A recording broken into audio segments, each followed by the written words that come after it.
So what we did last time was we talked about clearing and drawing and stuff, and basically being able to get to your knife. We talked about that insert, okay, or that bridge, that we're basically, a bridge is something that we're doing to move from one discipline into another. I'm striking, and now I'm fixing to switch disciplines and go into my clinch work or go into my draw in the case of a gun.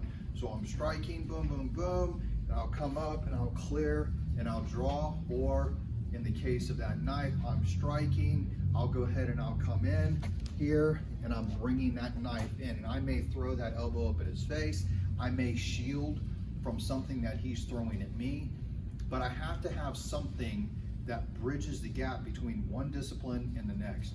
Because if I just go straight from striking to grappling, he's going to see that coming, he's going to sprawl.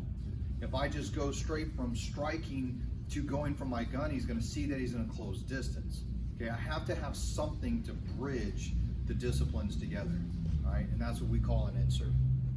So what we talked about last week was basically leaving a hand open.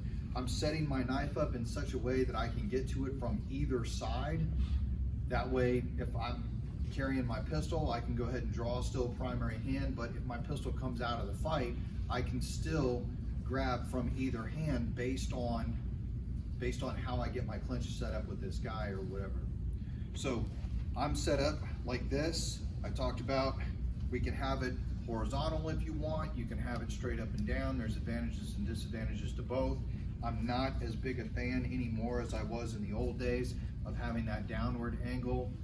It's super easy for the opponent to grab in grappling type scenarios, so I'm not a fan of that anymore. I've kind of moved away from that. So typically for me, either horizontal or up on a 45 is the best. What I'm looking to do is I'm looking to grab my shirt and I'm going to clear in the direction of the orientation of the knife. If that knife is straight up and down, then my clear is going to come straight up and down. If that knife is on an angle, then when I grab, I'm clearing in the direction of the angle. If I'm sitting here like this and this is on an angle and I go to clear straight up, you're gonna feel it flick that knife and stuff, and sometimes rip the knife right out and stuff, drop it on the ground. Or it'll just catch your shirt and foul your draw. So I'm looking to grab where the knife is. Unlike the pistol where we grab behind and then we clear past, I'm not looping this. That's gonna cause me to have issues. So even if I grab primary hand on this left side, I'm grabbing where the knife is, not behind it here. I'm grabbing, and there's my knife.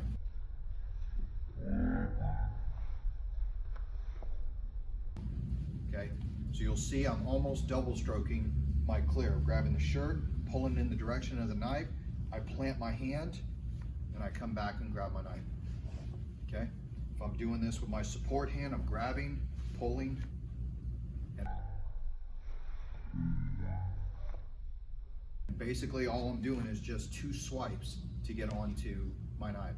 That way I'm not having to get in here and do this number because I need this hand for my bridge, okay? Or in the case of me going the other direction, you know, I need this hand for my bridge. The only time I wouldn't is maybe if I'm doing something along the lines of front kicking, because now I'm using my front kick for my bridge, okay? Everybody understand the concept?